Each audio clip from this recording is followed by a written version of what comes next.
Memória dos Trabalhadores da Petrobras, depoimento de Diógenes Tavares de Melo Júnior, entrevistado por Miriam Rosano, Paulínia, 11 de dezembro de 2002. Realização Museu da Pessoa, entrevista número MTP 015.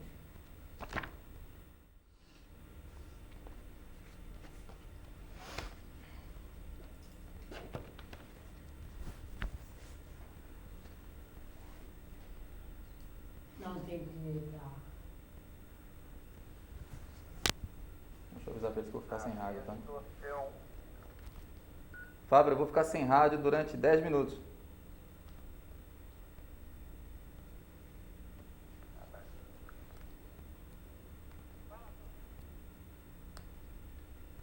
Ok, gravando.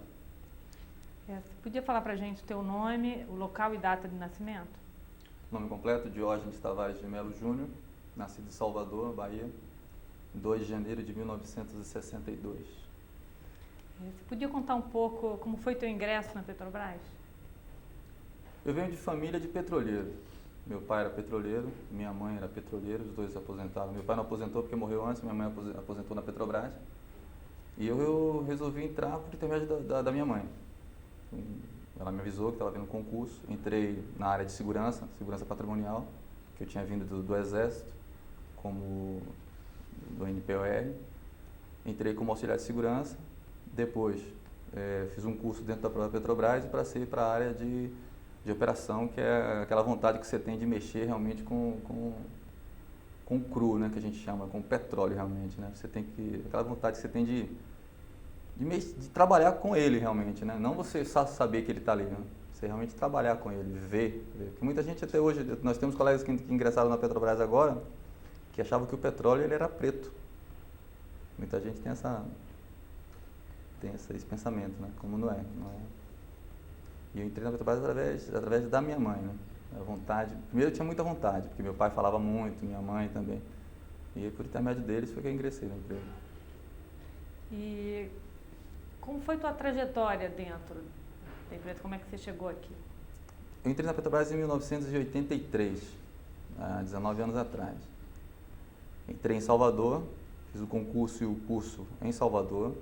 Aí os 5 primeiros colocados eles estavam admitindo imediatamente para trabalhar numa área em Pernambuco, uma área chamada SUAP, que era um posto avançado da Petrobras lá. A Petrobras estava construindo uma base lá.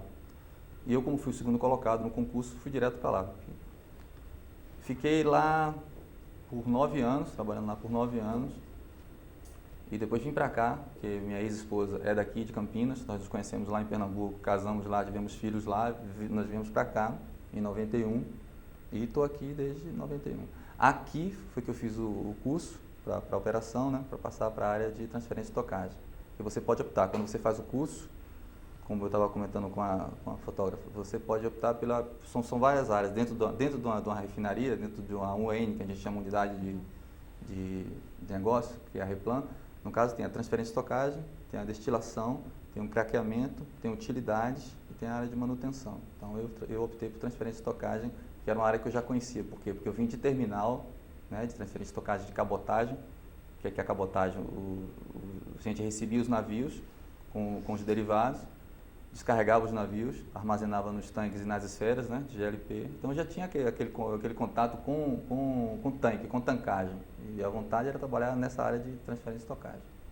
Me explica um pouco como é a tua função, o teu trabalho. Minha função basicamente é o seguinte, é o que o nome fala, transferência e estocagem. Eu sou operador de petróleo 1, né, que mudou agora há pouco tempo. Antigamente era operador de transferência e estocagem, passou para operador de petróleo 1, operador de petróleo 2. Esse é os níveis de carreira. A gente recebe o petróleo de São Sebastião, que vem por um oleoduto. O que é o oleoduto? Que se chama de tubo. Né? Basicamente é um oleoduto, né, que vem o navio atraca em São Sebastião e bombeia o petróleo para a gente aqui. A gente recebe esse petróleo, tá? O operador de transferência de estocagem, armazena nos tanques de cru, vocês vão ter a oportunidade de conhecer, prepara esse petróleo, ou seja, drena toda a água, porque o petróleo, quer queira, quer não, ele tem água, ele contém água, a gente drena essa água, prepara esse tanque, manda o tanque para as unidades de destilação atmosférica. Essa unidade, ela basicamente processa e manda para a gente os derivados. Aí a gente armazena de novo GLP, né, que são o gás de cozinha, que se chama de gás de cozinha, as naftas, que a gente vai transformar depois em diesel e em gasolina, o querosene, que é o querosene de aviação, que a gente, e os que a gente chama de subprodutos, que são os asfaltos, né? Basicamente, o que o operador de transferência de estocagem faz é isso. A gente recebe o petróleo, manda para as unidades, que no caso são nossos clientes, a gente manda para as unidades devolvem para a gente o produto acabado, tá? E sendo que essas unidades mandam, por exemplo, um certo derivado que a gente manda de novo para outra unidade, que é a unidade que a gente chama de UFCC, Unidade de Fluido de Craqueamento Catalítico, que é a unidade que quebra de novo, quebra aquelas moléculas de novo, e daquela tipo assim, aquela borra do petróleo, ela tira de novo gasolina e tira de novo GLP. Aí manda para a gente de novo, a gente armazena. E a gente, basicamente, armazena, recebe, manda, recebe de novo e vende. Ou manda pelos oleodutos. A Replan, hoje em dia, tem 7 oleodutos. Sem contar com o Brasil-Bolívia, que é o 8º, que ele é praticamente online. Ele se autogestiona, ele trabalha sozinho. A gente quase que não põe a mão nele. E os momentos mais marcantes da tua vida aqui dentro da Petrobras? São vários, viu? Um dos mais marcantes foi a greve de 95. Uma coisa assim de... Quando eu entrei, em 83, eu tinha 20 anos, a Petrobras estava... A Petrobras, no caso, estava vindo de uma greve, né, que a gente tem orgulho de falar que a gente é precursor em matéria de embate mesmo, político. A gente é precursor, a gente estava vindo de uma greve ferrada mesmo, que foi de 83, eu não acompanhei, que foi na época que eu estava entrando na empresa. Mas o momento mais marcante, como você perguntou para mim, foi a greve de 95. É o que a gente chama foi um divisor assim, de águas. Ali a gente viu, eu vi pai de família chorando, eu vi ninguém dizendo assim, eu não aguento, eu vou voltar, minha mulher está me questionando, minha sogra, eu mesmo passei por isso. Vizinho meu de parar para mim e falar assim, você tem terceiro grau? Eu falei, não. Você sabe o que vai acontecer com você se você perder esse emprego? Você acha que você vai arrumar outro emprego desse? Aí você tem que virar pro cara e falar assim, você sabe o que é palavra de honra? Sabe o que é honestidade? Sabe o que é caráter?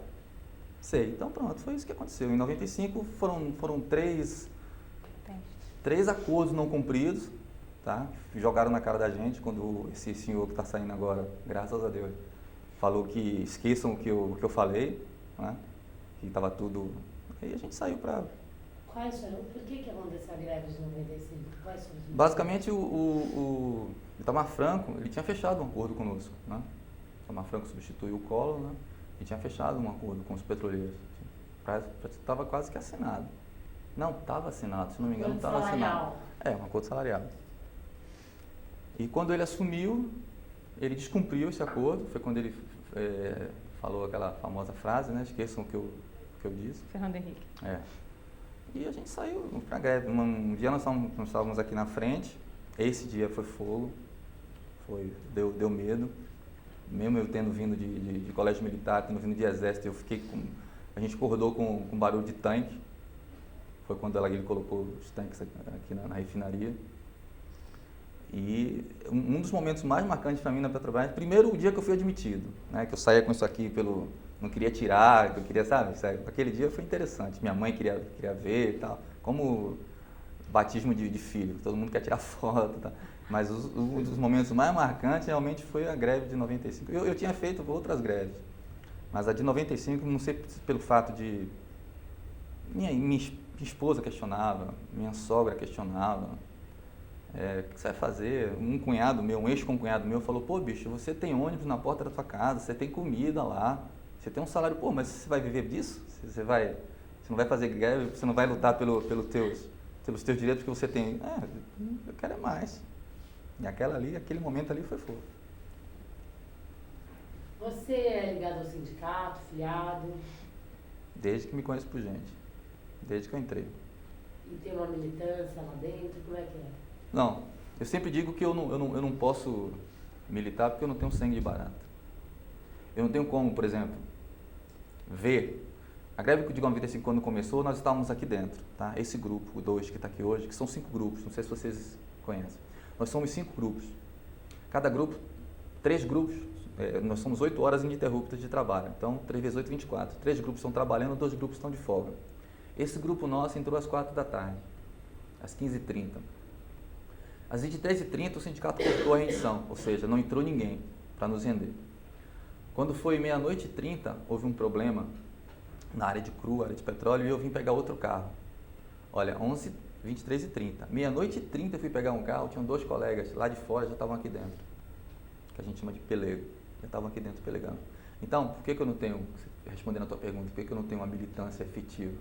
Porque eu não tenho como depois encontrar você, se você ou você é, ou você não é. Não tem como encontrar você depois e bater nas tuas costas e sentar para almoçar com você, tomar uma cerveja com você, porque eu não vou conseguir. Eu vou querer partir para agressão, então não tem como. Ou você está aqui do meu lado ou você não está. Por isso que eu não tem como. O pessoal do sindicato é um pessoal muito político, né? Política você faz no seu dia a dia, mas a política do nosso sindicato é uma política mais light. O pessoal é muito politizado. A maioria do pessoal que trabalha aqui é um pessoal de nível universitário, mas eu não tenho aquela paciência para depois, para trazer, como o pessoal fala, o Itamar sempre fala, pô, Jorge, a gente tem que trazer o pessoal para o nosso lado, mas eu não tenho paciência para isso. Por isso que eu não tenho essa militância efetiva. Nunca assumi nenhum cargo no sindicato e por enquanto eu não pretendo. Mas o que você acha dessa relação do sindicato com a empresa? Do nosso sindicato é boa. Todo mundo tem queixas, tem reclamações. Há um tempo atrás nós estávamos passando por uma greve. Não que veja bem, não que eu goste de greve, não é isso. Se você tem que fazer, você tem que saber por quê. Porque tem certas coisas que eu já votei contra a greve, que eu achei que meu ponto de vista era outro. Mas um tempo atrás nós estávamos para sair para uma greve, estava tudo certo, já era noite, já ia haver o corte de rendição, e a FUP veio com o indicativo de que não era para ter a greve. Eu fui contra. No meu ponto de vista, realmente aquele momento era um momento propício para se fazer, como em 95. Em 95 estava na hora de continuar, aqueles 30 dias era pouco, o governo ia ceder. Por mais que ele tivesse navios aí fora botando produto aqui dentro, se a gente ficasse mais 3, 4, 5 dias, o governo ia sentar para negociar. Não voltar com o rabo entre as pernas como a gente voltou. Mas vocês não conseguiram? Não, nós voltamos.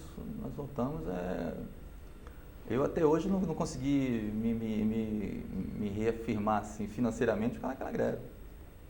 Aquela greve foi coisa assim de você ficar com... Vou tentar lembrar. Nós ficamos 30 dias em greve, nós ficamos sem salário, nosso elite veio zero. Os trabalhadores sem terra foi que nos ajudaram com cesta básica, com hortifruti granjeiro, aquelas coisas, porque todo mundo, o sindicato arrumou um dinheiro, o sindicato tinha um dinheiro em caixa, foi que ajudou a gente a pagar condomínio, pagar luz, água. Aquilo ali foi, eu falei para você, um divisor de águas, ali só fez aquela greve homem e mulher realmente, porque o homem que eu falo assim no pleno sentido da palavra. Eu vi gente chorando ali. Teve gente que 29 dias voltou para dentro da refinaria. Não, minha mulher vai me separar e voltou. Muito tempo. Quer dizer, eu não posso depois encontrar um cara desse na rua, por isso que não tem como. Se encontrar um cara desse, se você querer sentar com ele num boteco, tomar uma cerveja, bater um papo, não tem como. Não tem como. É bem diferente. O que significa para você trabalhar na Petrobras? É uma coisa que eu, como eu falei no começo, eu sempre quis. Por quê? Porque eu sei que o que eu estou fazendo aqui, das 7h30 da manhã às 3h30 da tarde, às 15h30, é uma coisa que eu gosto. Eu estou contribuindo para o progresso desse país. Eu estou colocando aí fora material de primeira. Nós temos ISO 9001, ISO 14000, BS 8800 em matéria de meio ambiente, saúde ocupacional. Eu estou fazendo uma coisa que eu gosto, bem feita. Estou sabendo que eu estou colocando produto aí para esse país gigantesco que está aí. Estou fazendo uma coisa para o bem da comunidade. Se você sair, por exemplo, eu vou abastecer meu carro, eu tenho eu chamo de uma locomotiva, um Opala 6 cilindros, eu vou abastecer ele, falo pro cara, dá dor no coração, você me cobrar R$2 e eu acabei de drenar agora um tanque e joguei 40 litros fora. Eu tenho que pagar R$20 para colocar 10 no meu carro, entendeu? Dói no bolso. Mas eu faço uma coisa que eu gosto, sempre quis. Por isso que eu saí da área de segurança patrimonial, para passar para a área de operação. Eu queria realmente fazer isso. Esse seu rádio aí, para que é?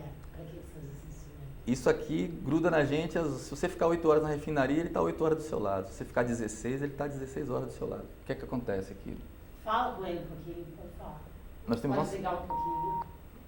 Nós temos uma central de controle, que é chamada de CCI, Central de Controle Integrado. Todas as unidades da refinaria têm uma representação lá dentro, tem um representante, tem um console lá dentro. Depois vocês vão conhecer, até eu convido vocês, é interessante. Então, a transferência de estocagem, como eu falei, a destilação, a utilidade, o craqueamento, todo mundo tem um console lá dentro. Por isso que a central de controle integrado, todo o coração da refinaria, todo o cérebro, digamos, não o coração, o cérebro da refinaria está ali dentro. Então, se eu preciso, se ele não sei se você ouviu na hora que ele me chamou pelo nome de Diógenes, se eu precisar trocar um tanque, por exemplo, agora, quer ver? CCI é CO5 chamando. No caso do CO5 é a área que eu estou. Escuta. Fávero, confirma para mim que hora que eu vou trocar o 03 pelo 01.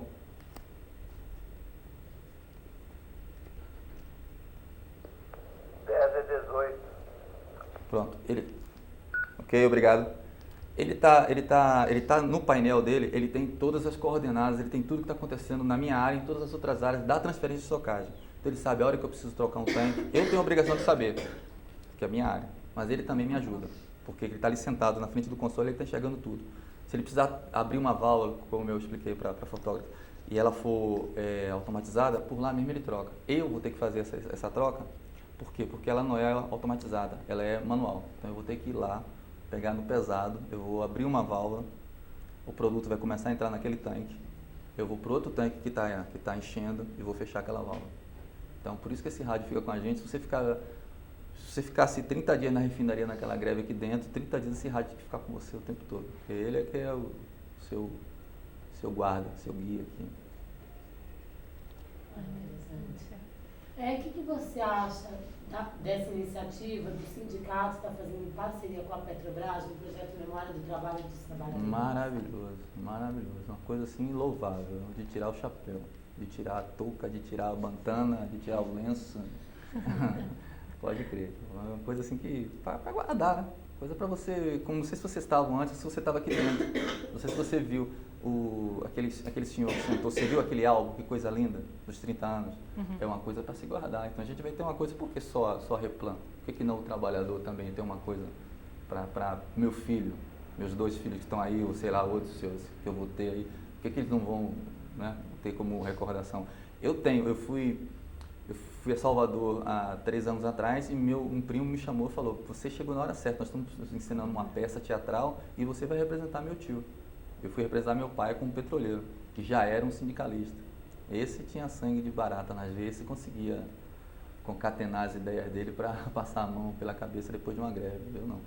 Isso é interessante. Quer dizer, eu não tenho nada de meu pai na Petrobras, acho que não era. Quando meu pai trabalhava, acho que não era. Ou já era Petrobras, eu não lembro mesmo. Minha mãe eu me lembro de muita coisa da Petrobras, mas meu pai não lembra. Por isso que eu acho que isso é muito, muito, muito assim, super louvável. Isso aí é aguardar mesmo. Obrigada. Obrigada. Você podia passar para a gente?